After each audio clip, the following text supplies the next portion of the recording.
వసంతవల్లరికి స్వాగతం.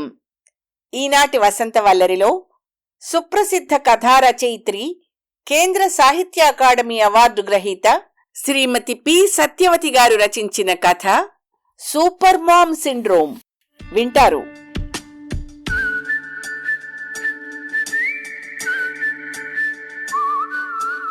సుమతి సూర్యుణ్ణి ఆపేసినట్టు అనురాధ కాలచక్రాన్ని నిలిపివేసిందాయే అనుకున్నాడు సూర్యారావు ఉలిక్కిపడి పక్క మీద నుంచి లేచి కూర్చుంటూ.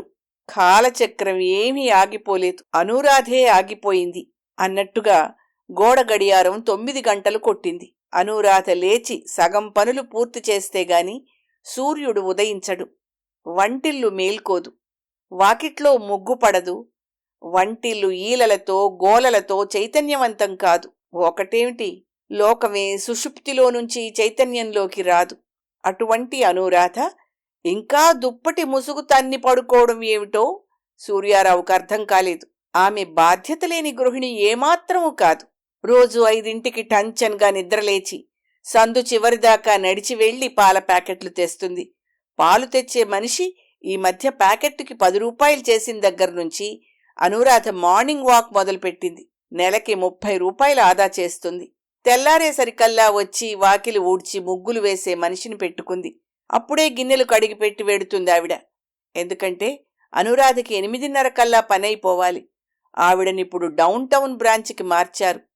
టౌను చాలా రద్దీగా ఉంటుంది. రిక్షా ఎక్కితే చాలా ఖర్చవుతుంది. ఆటో అంటే మాటలు కాదు. అందుకని మోపెడ్ కొనుక్కుంది. ఆ మోపెడు కొనుక్కున్నప్పుడు ఆమె వయస్సు 45 సంవత్సరాలు.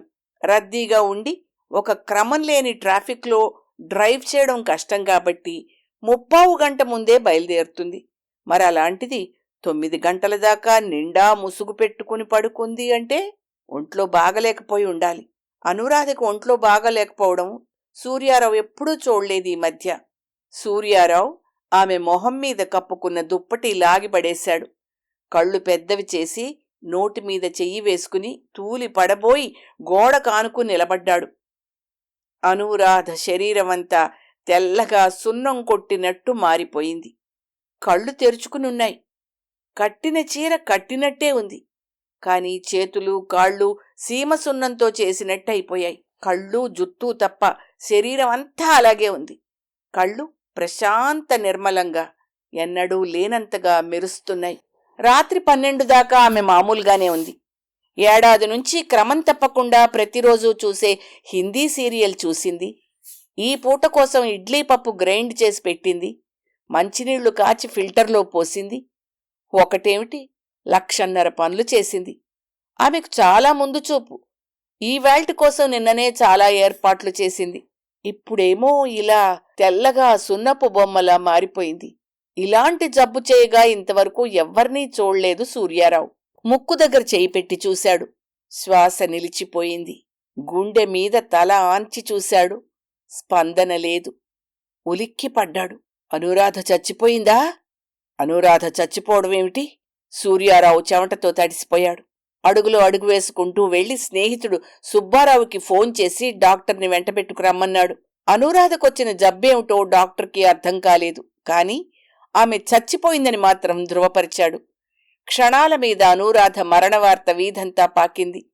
ఇరుగు పొరుగు గబగబా కాఫీలు కాచేసుకుని తాగేసి మంచినీళ్లు గట్రా పట్టేసుకుని సూర్యారావు ఇంటికి వచ్చారు. శవాన్ని క్రిందికి దించి తల దగ్గర దీపం పెట్టాలంది పక్కింటి మా అమ్మగారు. వరండాలో చాప వేసి దాని మీదికి చేర్చారు. పిల్లలకి ఫోన్ చేయి సూర్యారావు అన్నాడు సుబ్బారావు. సూర్యారావు మాటిమాటికి ఐఎస్డీలు చేసేస్తున్నాడని ఆ సౌకర్యాన్ని తీసేయించింది అనురాధ. పిల్లల ఫోన్ నంబర్లు డబ్బు ఇచ్చి సుబ్బారావును ఆ పనికి పురమాయించాడు సూర్యారావు. అతనింకా పళ్ళు తోముకోలేదు. నిద్రలేస్తూనే అతను పళ్ళు తోముకుని వచ్చే వేళకి పెద్ద మగ్గు నిండా ఆవిర్లు కక్కే కాఫీ సిద్ధంగా పెడుతుంది అనురాధ. 2 మగ్గుల కాఫీకి ఎంత పొడి వెయ్యాలో, ఎన్ని పాలు పొయ్యాలో, ఎంత వెచ్చ చెయ్యాలో ఆమెకు తెలిసినట్టు ఎవ్వరికీ తెలీదు. సుబ్బారావుకి అనురాధ శరీరాన్ని ఒకసారి ముట్టుకుని చూడాలనుంది. మంచం మీద నుంచి దించేటప్పుడు కాళ్లు పట్టుకున్నాడు. కాని కాళ్ల మీద చీర కుచ్చెళ్లున్నాయి. ఆమె శరీరం సున్నంగా ఎలా మారిపోయిందో అది నిజంగా సున్నమా లేక ఇంకేమైనానా తెలుసుకోవాలని చాలా కుతూహలంగా ఉంది. కాని ఆ శరీరం అతని స్నేహితుని భార్యది. అతని వస్తువు కదా, శవమైనా అతనిదే కదా దానిమీద అధికారం. ముట్టుకుంటే ఊరుకుంటాడో లేదో. ఎవరో చనువుగా ఇంట్లోకి చొరబడి కాఫీ చేసి తెచ్చి సూర్యారావుని బ్రతిమిలాడి ఇచ్చారు. మరీ శవం పక్కన కూర్చుని తాగడం ఇష్టం లేక అవతల గదిలోకి వెళ్ళాడతను. ఇదే అదననుకుని ఆమె కాలి దగ్గర కొంచెం గిల్లి తెల్లని చిన్న ముక్కనొకటి జేబులో వేసుకుని ఫోన్ చేయడానికి వెళ్ళాడు సుబ్బారావు. మమ్మాని నేనొచ్చేదాకా ఉంచండి, ఏదో ఒక ఫ్లైట్కి ఎలాగో ఒకలాగా వచ్చి వాళ్తాను, ఓకే అంది సూర్యారావు కూతురు న్యూజెర్సీ నుంచి. కొడుకు ఫోన్లోనే ఏడ్చేశాడు. అతగాడికి ఇండియా వస్తే మళ్లీ వీసా రెన్యూ అవడం కష్టం. మమ్మా, ఎందుకిలా వెళ్ళిపోయింది మమ్మా? అంకుల్, వాట్ హ్యాపెండ్ అని ఆక్రోశించాడు. వాణ్ణెలాగైనా స్టేట్స్ పంపాలని కంకణం కట్టుకుంది అనూరాధే. నయానా భయానా చదివించి బోలెడు డబ్బు ఖర్చు పెట్టి వాణ్ణి స్టేట్స్ తరిమింది కూడా అనూరాధే. బ్యాంకులో అందరూ ఆవిడ వంక చాలా అభినందనపూర్వకంగా చూస్తారు. నీ పిల్లలు రత్నాలు అంటారు. అలా అంతా అనాలని ఆవిడ ఆశించింది. ఆవిడ కోరిక ఫలించింది. But for mama he couldn't have made it. కాని ఇప్పుడు తను మా అమ్మాని చూడలేడు. He can't make it. బాడీని ఐస్ మీద ఉంచాలేమో, అమ్మాయి వచ్చేదాకా ఇలా ఉంచితే చెడిపోతుంది అన్నారు ఎవరు. ఇది మామూలు శవం కాదు, ఇదంతా ఏమిటో సున్నంలా ఉంది, ఐసు మీద పెడితే కరిగిపోదా అన్నారు ఇంకొకరు. పోనీ శవం చుట్టూ ఏదైనా మందు చల్లండి అని ఇంకొకరు సలహా ఇచ్చారు. ఫోన్లు చేయడం పూర్తి చేసుకున్న సుబ్బారావు పనిలో పనిగా తన ఇంటికి వెళ్లి టిఫిన్ తినేసి తన జేబులో టాబ్లెట్ లాంటి వస్తువు తీసి అతని కూతురు చేతిలో పెట్టి అనూరాధ మరణోదంతం ఏకరువు పెట్టాడు. ఆ పిల్ల చటుక్కున దాన్ని పర్సులో వేసుకుని దగ్గర్లో ఉన్న లెబొరేటరీకి పరిగెత్తింది. వాళ్ళ సున్నం ముక్కని తలనొప్పికి వేసుకునే ఆస్ప్రిన్ టాబ్లెట్ అని చెప్పారు. నేను అక్కడికొస్తాను నాన్నా అని లెన్స్ ఒకటి పుచ్చుకుని సూర్యారావు ఇంటికొచ్చింది సుబ్బారావు కూతురు. ఆ అమ్మాయి పేరు సుశీల. ఆ వీధిలో అనురాధని తెలియని వాళ్ళెవ్వరూ లేరు. ఆమె రాకపోకల్ని బట్టి గడియారాలు సరిచేసుకునేవారు. ఆమెను చూసి ఇళ్లు తీర్చిదిద్దుకునేవారు. ఆమెని అనేక విషయాల్లో అనుకరించేవాళ్లు. అలా ఎందరో. సుశీల జనాన్ని తప్పించుకునొచ్చి అనురాధ చేతిమీద లెన్స్ పెట్టి చూసింది. ఆమె శరీరం మారిపోయింది. ఆమె శరీరం మొత్తం రకరకాల టాబ్లెట్లు అతుకుపెట్టినట్టుంది. కొన్ని పెద్దవి, కొన్ని చిన్నవి, కొన్ని లేత గులాబీ రంగువి, కొన్ని గుండ్రనివి, కొన్ని పలకలవి. ఇలా రకరకాల టాబ్లెట్లు అతికించి చేసిన బొమ్మలా ఉంది అనూరాధ. చీమలొస్తున్నాయండి అందొక ఆవిడ కంగారుగా. అవును, అందులో కొన్ని షుగర్ కోటెడ్ టాబ్లెట్స్ ఉండుండొచ్చు కదా అంది సుశీల. అవును, షుగర్ కోటెడ్ టాబ్లెట్స్ తను ఇచ్చాడు కొన్ని ఆమెకి అనుకున్నాడు సూర్యారావు. సుశీల చేతిలో నుంచి లెన్స్ లాక్కుని చూస్తున్నారంతా. సూర్యారావు చూడకుండా ఆమె చేతుల్ని కాళ్లని గిల్లి చూస్తున్నారు ఇంకా కొందరు. చాపమీద నుంచి ఆమె శరీరాన్ని ఒక బల్ల మీదకి చేర్చారు. చుట్టూ చీమల మందు చల్లారు. కూతురు వచ్చే వేళకి ఆమె శరీరాన్ని ఒక్కొక్కరే గిల్లి గిల్లి మాయం చేసేస్తారేమోననిపించింది సూర్యారావుకి. శవాన్ని పడక గదిలోకి తరలించండి అన్నాడు ఉన్నట్టుండి. తప్పు నాయనా, అలా పెట్టకూడదు, ఏం నక్షత్రమో ఏమో అంది పక్కింటి మా అమ్మగారు. పర్వాలేదు మా అమ్మగారు, ఈ ఇల్లు ఆవిడే కట్టింది. ఈ ఇంటి కోసం ప్రతి రక్తం బొట్టు వెచ్చించింది. అందుకోసం ఆమె శరీరం ఎక్కడన్నా పెట్టచ్చు, ఏం పర్వాలేదు అని అనురాధ శరీరాన్ని దాచిపెట్టేశాడు సూర్యారావు. 28 ఏళ్ల సాహచర్యం అన్నీ ఇచ్చింది. స్నేహం, ప్రేమ, ధనం, సేవ, ఆఖరికిప్పుడు ప్రాణం. ఇల్లంతా జనంతో నిండిపోయింది. ఇంట్లో ఇంతమంది జనం ఉండడం అనురాధకిష్టం ఉండదు. తాను వేయించుకున్న మార్బుల్ రాళ్లు మాసిపోతే సబ్బు పెట్టి కడుక్కు తుడుచుకునేది, బాత్రూములు కడుక్కునేది. వచ్చిన వాళ్లు తళతళలాడే అనురాధ గ్యాస్ పొయ్యి మీద పాలు మరగబెట్టి పొంగించేస్తున్నారు. సోఫాలన్నీ విరగదొక్కుతున్నారు. అనురాధ ప్రాణం ఎంత విలవిలలాడిపోయేదో. సూర్యారావు నిస్సహాయుడు. అతనికేం చేతకాదు. హౌస్ కీపింగ్ దగ్గర్నుంచి మనీ మేనేజ్మెంట్ దాకా ఆమె. షేర్లు కొనడం, అమ్మడం, బంగారం తాకట్టు పెట్టి అప్పు తెచ్చి బంగారం కొనడం ఒకటేమిటి, ఇవాళ సూర్యారావు సంసారం ఇంత పైకి రావడానికి కారణం ఆవిడే కదా. ఐఎమ్ సో సారీ పాపా అంటూ కూతురొచ్చేసింది. కూతురికి అమెరికా సంబంధం చేయడానికి అనూరాధ ఎంత కష్టపడిందో సూర్యారావుకి తెలుసు. అల్లుడి తల్లి కోరిన 1,00,000 కోర్కెలు తీర్చడానికి ఎంత అవస్థపడిందో తెలుసు. ఆ కూతురు కడుపుతో ఉంటే తాను పురుడు పోయడానికి అమెరికా వెళ్లాలని ఇప్పటినుంచే ఏర్పాట్లు చేసుకుంటోంది. టిక్కెట్ ఎలాగూ కూతురు కొనిస్తుంది, కాని తనకీ కొన్ని డాలర్లు కావాలి కదా. అందుకోసం ఈ మధ్య మరీ పిసినారిలా డబ్బు దాస్తోంది. కూతురికి పిల్లల్ని కనడానికి ఇంకా టైం ఉంది. ఆమె భర్త వాడుకునే కార్లకి చేసిన అప్పులు, కొన్న ఇంటికి కట్టాల్సిన ఇన్స్టాల్మెంట్స్ వగైరాలన్నీ ఒక దారికొస్తే గాని పిల్లల్ని కనడానికి కుదరదు. పోర్ మమ్మా, అప్పుడే పిల్లల్ని కనమంటుంది అని నవ్వుకునేది. పోర్ మమ్మా వెళ్ళిపోయింది. స్టేట్స్లో కూతురు వైభవం చూడకుండానే వెళ్ళిపోయింది. She couldn't make it. కాని ఈ జబ్బేమిటో క్వైట్ అమేజింగ్. అల్లుడు రాలేదేమమ్మా అన్నాడు సూర్యారావు. రవికి సెలవు దొరకలేదు పాపా. He was so sorry, he couldn't make it అంది. ఆ అమ్మాయి పేరు రజని. పోయింది మీ అమ్మ కదా, నువ్వు వెడుదు, వస్తూ మీ పాపాన్ని తీసుకురా ఇక్కడికి అన్నాడతను. శవానికి స్నానం కానివ్వండి అన్నారు బంధువులు. స్నానం చేయిస్తే టాబ్లెట్లన్నీ కరిగిపోతాయి, తగలేయడానికి ఏమీ ఉండదు. పసుపు నీళ్లు చల్లి పవిత్రం చేయండి అన్నాడొక ఆయన. శవానికి స్నానం చేయించకపోతే పుణ్యలోకాలకి పోదు అంది పక్కింటి మా అమ్మగారు. పవిత్ర స్నానమా, పసుపు నీళ్లా అని తర్జన భర్జన జరిగింది కాసేపు. చివరికి పసుపు నీళ్లకే ఓట్లు పడ్డాయి. ఇంతకీ శవం కళ్ళు మూయలేదు అన్నారెవరో. ఐ క్యాన్ డూ ఇట్ అంది రజని. సూర్యారావు ప్రయత్నించాడు. అతనికి ఆశ్చర్యం వేసింది. ఆమె బ్రతికి ఉండగా ఎన్నోసార్లు ముయ్యగలిగాడు.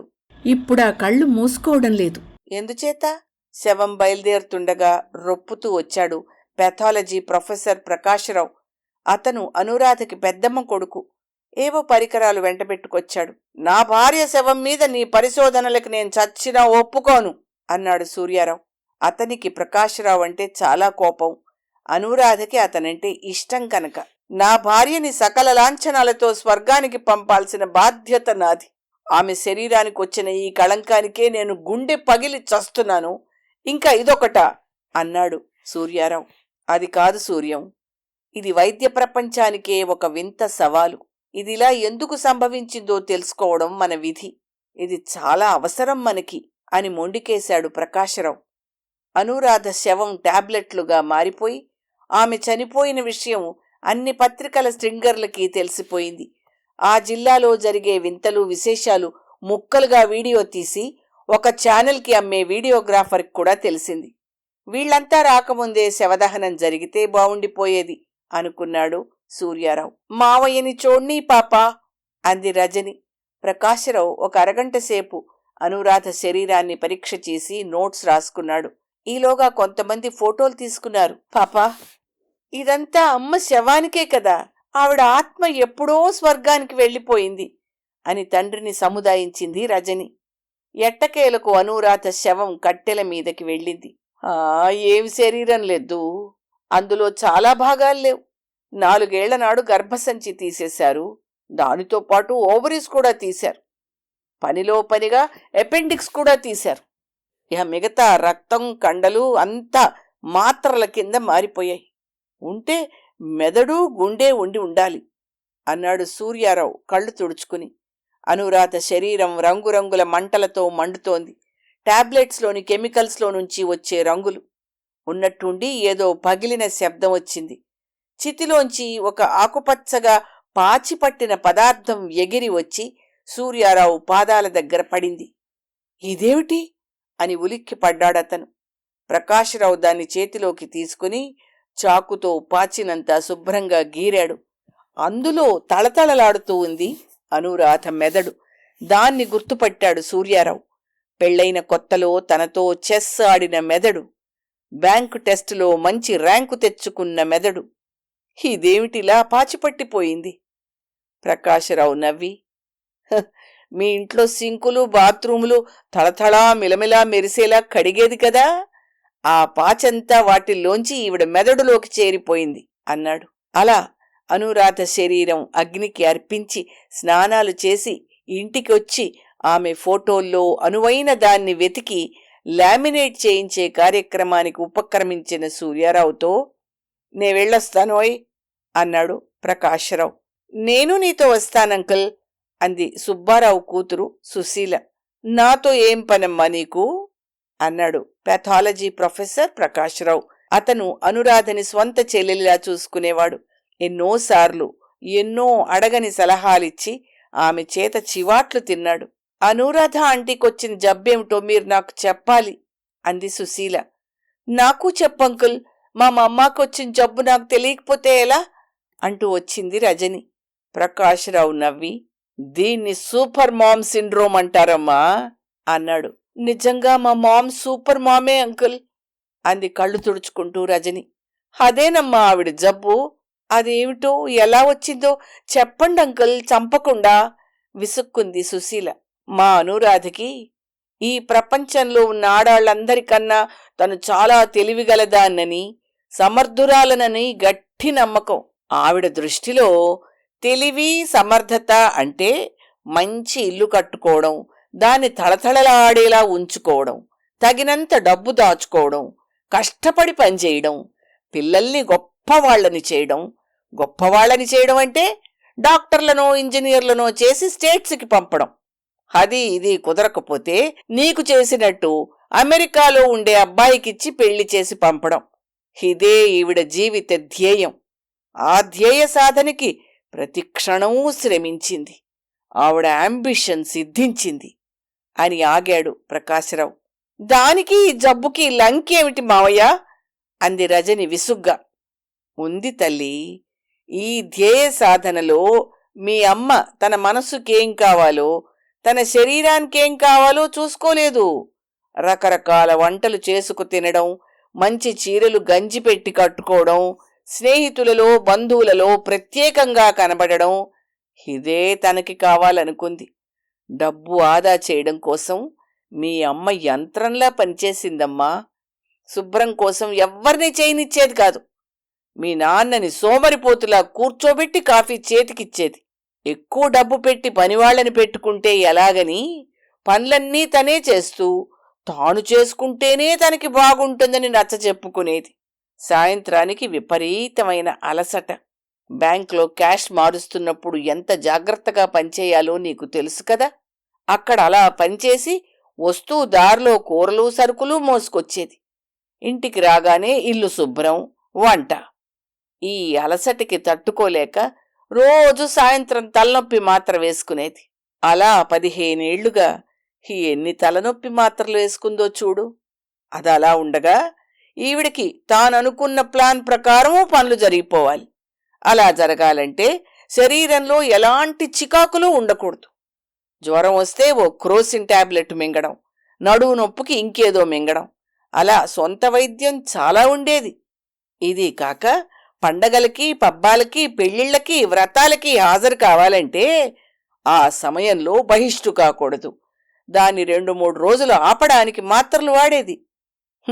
అలా ఎన్ని వాడిందో లెక్కలేదు మీ అమ్మ. మీ చదువులప్పుడు, మీ పరీక్షల్లో మీకు కాపలా కూర్చునేది.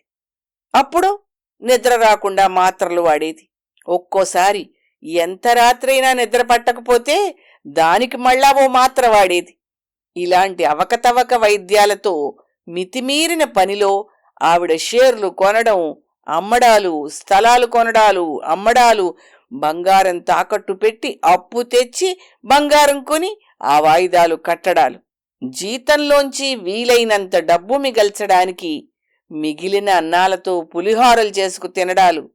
ఒకటేమిటి, ఇదిగో ఇవాళ మీరంతా ఇలా ఉండడానికి ఆవిడ చాలా చాలా మాత్రలు మింగిందమ్మా. సరేనా? ఆ పరిస్థితుల్లో 7-8 ఏళ్ల నాడు ఓవర్ బ్లీడింగ్ అవడం మొదలెట్టింది. అదో చిరాకు కదా.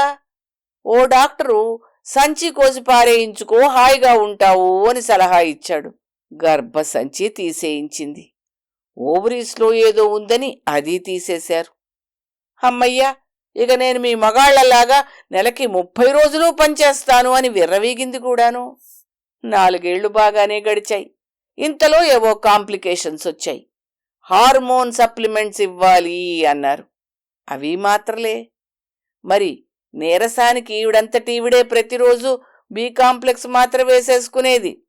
45 దాటగానే చత్వారంతో పాటు బ్లడ్ ప్రెషర్ కూడా వచ్చింది మీ అమ్మకి. దానికి రోజు 2 మాత్రలు. పిల్లలు కడతేరారు. కొడుకుని ఇంజనీర్ని చేసి స్టేట్స్లో పెట్టింది. నీకు అమెరికా పెళ్లి కొడుకుని తెచ్చి ఆ అప్పులన్నీ తీర్చింది. ఇప్పుడేమిటంటే ఓ ఏడాదిగా ఓ ఛానల్లో హిందీ సీరియల్ ఒకటి ప్రతిరోజు రాత్రి 11:30కు వస్తుంది. అది అమిత ఉత్కంఠభరితమైన సీరియల్. అది చూసేదాకా ఈవిడ నిద్రపోదు. ఆ సీరియల్ 12 దాకా నడుస్తుంది. అప్పుడు 12 దాటిన తర్వాత అంత సస్పెన్స్తో ఆ సీరియల్ ఆగిపోయాక ఈవిడికి నిద్ర పట్టేది కాదు. అప్పుడు తప్పనిసరిగా మాత్ర వేసుకోవాలి. మళ్ళా 5ంటికి లేవాలి. ఇదమ్మా జబ్బు. ప్రకాశ్రావు తాను రాసుకున్న నోట్స్ సంచిలో పెట్టేసుకుని కళ్ళజోడు తీసి తుడిచి మళ్లీ కళ్ళకి పెట్టుకున్నాడు. ఇదంతా నాకు అసలు తెలీదు. It's quite amazing uncle. I did not know. How sad అంది రజని. అవునమ్మా, యూ డిడ్ నాట్ నో.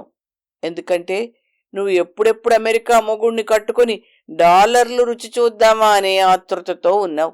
అమ్మని పట్టించుకునే టైం నీకెక్కడిది?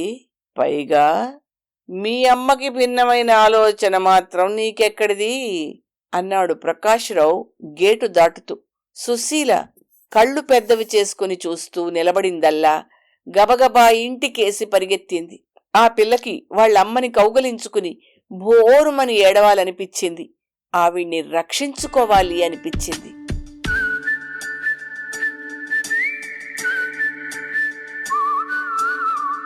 వసంతవల్లరిలో సుప్రసిద్ధ కథా రచయిత్రి, కేంద్ర సాహిత్య అకాడమీ పురస్కార గ్రహీత శ్రీమతి పి. సత్యవతి గారు రచించిన కథ సూపర్ మామ్ సిండ్రోమ్ విన్నారు. ఈ కథ 1996 20 జూన్ నాటి సుప్రభాతంలో ప్రచురించబడింది. వసంతవల్లరిలో ఇవాల్టి కార్యక్రమం మీకు నచ్చిందని ఆశిస్తున్నాను. అందుకే లైక్ చేసి మీ మిత్రులకు బంధువులకు లింక్ను షేర్ చేసి మీ అమూల్యమైన అభిప్రాయాన్ని నాకు కామెంట్ బాక్స్లో తెలియచేయమని, వసంతవల్లరికి సబ్స్క్రైబ్ చేయమని విన్నవించుకుంటూ మీ వసంతలక్ష్మి అయ్యగారికి సెలవు మరి. Thank you. వసంతవల్లరి మిత్రులు, శ్రేయోభిలాషులు, వీక్షకులు, శ్రోతలు అందరికీ ఒక విజ్ఞప్తి. గతంలో లాగానే ఎప్పటికప్పుడు నా కథలను విని స్పందన తెలియచేయమని కోరుతూ, నేను చదివిన కథ మీకు బాగా నచ్చినట్టయితే తప్పకుండా హైప్ ఆప్షన్ నొక్కి నన్ను ప్రోత్సహిస్తారు కదూ.